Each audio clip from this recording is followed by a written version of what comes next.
Hey, good evening. Welcome to A Foreigner in the Philippines. Well, I'm actually over at Red House, which is being remodeled right now, and the best place that I could find, because it's still a building site, as you can see, just give you a quick look around, which you'll have seen from other.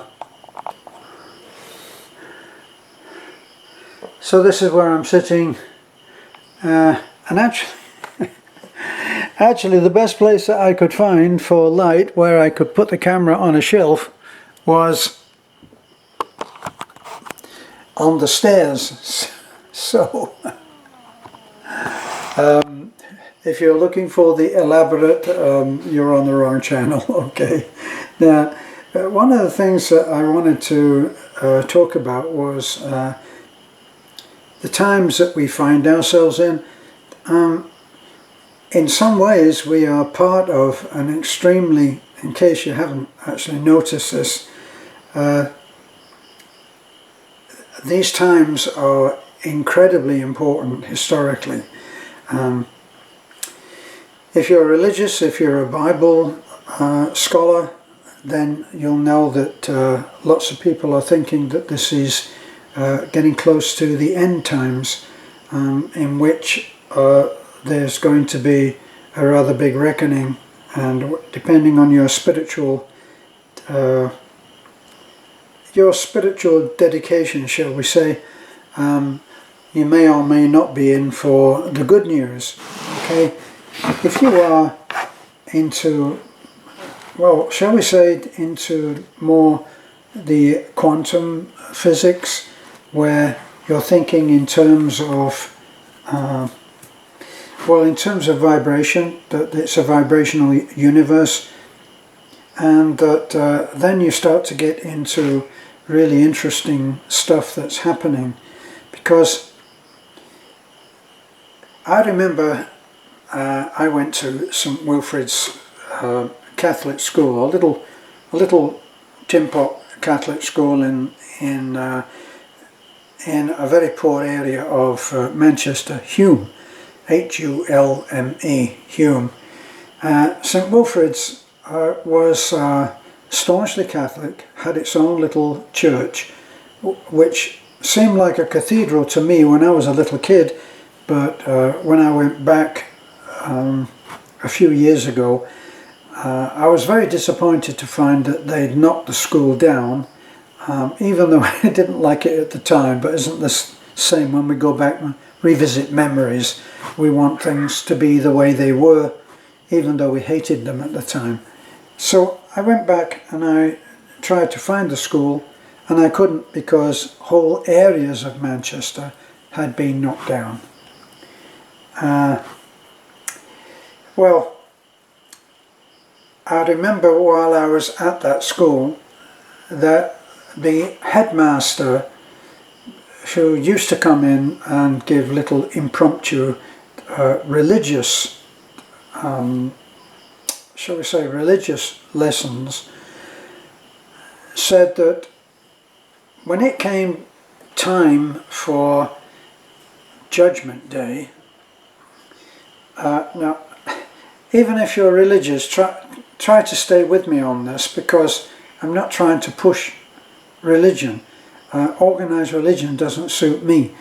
Even though I'm part of a church, I see a church as a meeting place, and it's important. And so that's my viewpoint on that. But he came in and he made a statement, which I remember even as a small kid. He said, on Judgment Day, it's the Lord, God will not judge you. You will judge yourself. And if you have led a life that will not allow, looking at it from the quantum viewpoint, if you've led a life which has not allowed your vibrational quality to rise enough, then you will not be comfortable in the presence of someone of a much higher vibration level. And you will judge yourself, and you'll throw yourself into the abyss if that's what happens to people who don't make it to heaven and go to hell. Well, if you think about this, and there is an analogy that I can always get, being a former musician, is that if you are in or listening to an orchestra, and an orchestra has all kinds of different levels. Now, if everybody's seen in movies, they've seen those screens where you're looking at someone's heart rate, and you'll see different wavelengths. Everybody knows that a wavelength is going like this. It has a high point and a low point, and the travel between them. If you think about a violin, or say a flute, or a piccolo, and you think about those instruments as being vibrational, then imagine what it would be like that a violin playing a high note on a violin, and the vibration, the wavelength would be very small, like this, wouldn't it? So that would be a higher wavelength. And then if you think about the string bass, that would be very low, like this, big. And so if you think about the human spirit, your level of grace, your level of your vibrational level, the higher that it gets, the greater your awareness would be. Now, I know that lots of you will already have hit the word next and be on your way to something else that's a lot lighter than this. But if you look at what's going to happen, then your vibrational level will be very important. And if it's so low that you cannot stand to be in the presence of the Creator, then you will not allow yourself to enter the room on Judgment Day. You won't allow yourself in there. You will know that, well, we'll all be thinking of ourselves as being unworthy, but I think you understand what I'm saying. So, what is it that's happening at the moment that even remotely relates to what I'm saying? You've realised now that you're in the middle of the quicksand that I call a late night meandering. And if you are seeking to be a better person, you're seeking, in effect, you're seeking for a higher vibrational level. The lower the vibration that you are, the more physical it becomes. And if you look at the orchestral analogy, then the really heavy, big vibrational thing like this is where people are hitting things. That's the percussion, right? So you've got drums being whacked, and that's the lower vibrations. And usually the people that go for that kind of thing are not into the higher vibrations of, say, the violin, is the best way that I can share how I'm looking at this. So right now, what's happening in the world is very important. It's very important because we're being taken down into lower vibrations, whereas we should be seeking to be in the much higher vibrations. Why is this being done? It's being done because if you want to bring it down to a Star Wars level, then Yoda was the higher vibration and Darth Vader was the dark. So you had the dark side and you had the good side. Now we all think that we would prefer to have the good side. In fact, often we can be on the bad side and consider that it is the good side because that's where you're at. That's where the ego will take you. The ego is a mechanism, in my view, I'm only offering anecdotal thoughts here, okay? The ego is a mechanism which will help you to think that you are right even when you know that you're wrong. And even when continuing to be wrong will possibly damage everything that you love. This is what happens when people argue. This is what happens when people fight, when people have a relationship that they value very much. This is why often people who love each other very much fight, and during the fight it's almost as if it's not them anymore. Now it's something else has taken over, because they're not actually listening to each other, they're seeking to hurt each other. More has been said, written, sung about the subject of love than almost any other subject, because it is so important. It's the thing that unites us, which brings us to what is happening right now. And what is happening right now is that we are being separated from one another. We are not allowed to touch one another. Now, this is not conspiratorial, it's not something which is just my opinion. The fact is that social distancing means that we cannot touch each other. Now, if we can't touch each other, this is very important, because physical contact is vital for human beings. A friend of mine used to be a waitress, and she had a very good theory, a very good take on what it's like to be human and to have lost your loved one. Now, this is in Florida. I was living in Florida at the time. This lady would tell me that when she was working, she would begin to know her customers, and she would know who lived alone. She would know who lived alone, and she would see people come in, and those people who lived alone, she realized that they never were in physical contact with anyone. So when she went up and asked for their order, she would put a hand on their shoulder.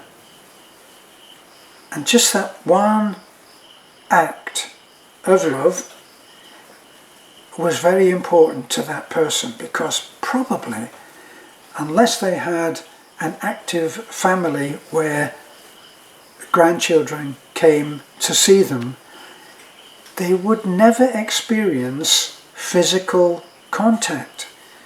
So that one hand on the shoulder was very important.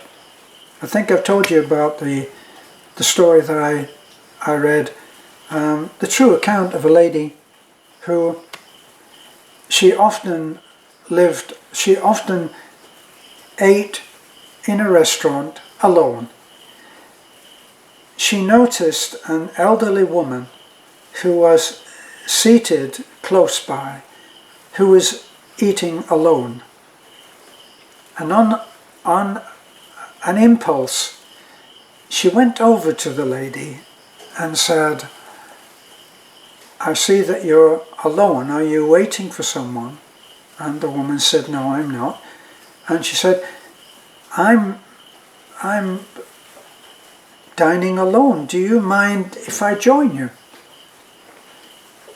Now the woman turned out to be a widow who had long lost her lifelong partner, and as a result of that one reach, they became good friends and often used to dine together. These are the kind of things that we're being forbidden to do, and it's very important. Now there are several things that are coming out now. This is the dark side that we're talking about, so it's not exactly feel good. But we're being prepared for a very much darker way of living than all of our lives we've been taught is good. I see talks that are being given even on TED, which actually formerly I actually respected the talks that were given on TED, and now I see that there are talks being given which are preparing us for this darker side. So in effect, we are being, as adults, we are being groomed. Now, the grooming is one that's taken from the act of paedophilia. That's where people enjoy having sex with children. Now, most people are repulsed by this, and so they should be, because it's our duty, it's our responsibility to make sure that our children are brought up knowing the difference between an inappropriate touch and an appropriate touch. And they can only learn this by being taught the right way. We're not talking now about religious. We're talking about making a world that is safe for children. Now, why am I bringing this up? Because I actually see that the dark forces, shall we call them, if you're religious, it would be Satan or the devil. And if you're into, as I say, if you're into Star Wars, it's easy, it's the dark side, isn't it? So we're being groomed. We're being groomed to accept that these things are okay, in exactly the same way that over the years we've been groomed to accept that homosexuality is an alternate lifestyle. It's an alternate lifestyle, one which we get to choose. We can be a man or a woman, we can be something in between. We are being groomed to accept these different ways. And now, one college professor has now said that he thinks that paedophilia is an alternate lifestyle. So something now which most of us will abhor, will be repulsed by. We're being told gradually the soft touch. This is what I call the thin end of the wedge. A wedge, as you know, is shaped like this. You can't push a wedge in on the tall side. You have to push a wedge in on the very, very thin side. So this is just someone who would normally be respected saying, I can't see why this should be regarded so badly. It's just another way of looking at things. And now we see someone like Oprah Winfrey. And I've actually watched, many of you may have watched this, but I've watched a clip where she is talking about how for a child to be abused is not a bad thing. And her phrase was, if the abuser is good at what they do. Now listen to that. If he's good, the child might not even remember that it happened. We're being groomed, and we're being groomed for bad stuff. And we have to know that this is what's happening. Our children are entitled to a childhood, and they're entitled to a childhood which is safe. They're entitled to have people in their lives who are safe and who know their responsibilities as adults towards children. Winfrey is trying to prepare us for what?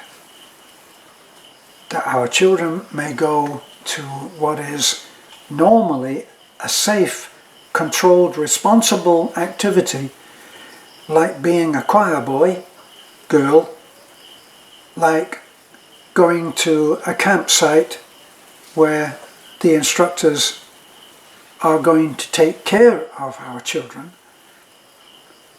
to a point where they may be going away to have a greatly different experience, and one which as parents we would certainly not agree to. We're being groomed. We're being groomed to accept these things, and we have to resist it. What is the saying? What, in the presence of evil, for evil to win, what does a good man have to do? And the answer is nothing. If a good man, good woman does nothing, then evil will win. Right now, we've got people who are not elected, who have not been chosen to represent us in any way, are not in a position where they should tell us what we should and shouldn't believe, and yet because of their wealth and their power in their position, I'm thinking of the person who runs Facebook, owns Facebook, is now deciding that a duly elected president cannot post a particular promotional video for his re-election and for his belief in what America is and isn't. And he can pull that ad and ban it, and yet will show a lot of what I'm calling is the bad stuff. So if we promote our beliefs and refuse to promote those things that we don't agree with, what must that be telling us about him? He owns Facebook, and he allows the stuff on pedophilia to be quietly put in, and yet when it comes to the president of what many believe is the greatest nation, the greatest country in the world, and he can turn that away and say, no, you're not going to do that. Boy, that's some power that he's got there. We are being groomed. And the next time that you watch on media, if you watch a play in which 80 or 90% of the action is to the advantage of evil, only being turned around at the end by 10% where good finally wins out. Got to ask yourself why you've been sitting through 80 or 90% of evil, looking good, winning, succeeding. I actually saw a photograph on, I think it was Facebook, could have been YouTube. And the photo was of Lady Gaga, and Lady Gaga was sitting with 3 adorable children, blonde, blue-eyed, pretty, 2 boys and a girl, pretty girl, handsome boys. And they are drinking from glasses of blood, human blood. And she is sitting in the middle of them with blood trickling down the corner of her mouth. And what we're learning of late is that some of the worst satanic practices involve torturing and killing and drinking the adrenalized blood of their victims, who often are just babies or toddlers. And by torturing and making them feel intense terror and fear for their lives, quite rightly, the blood, in their viewpoint, becomes adrenalized. The adrenaline comes up, and that has a particular appeal in terms of some dark kind of energy, which they then drink the blood. We're being groomed to think that this is another lifestyle. It's not another lifestyle. And we need to be aware that we are being groomed. Let's not go along with it. This is a foreigner in the Philippines. Forgive my long meandering. Bye for now.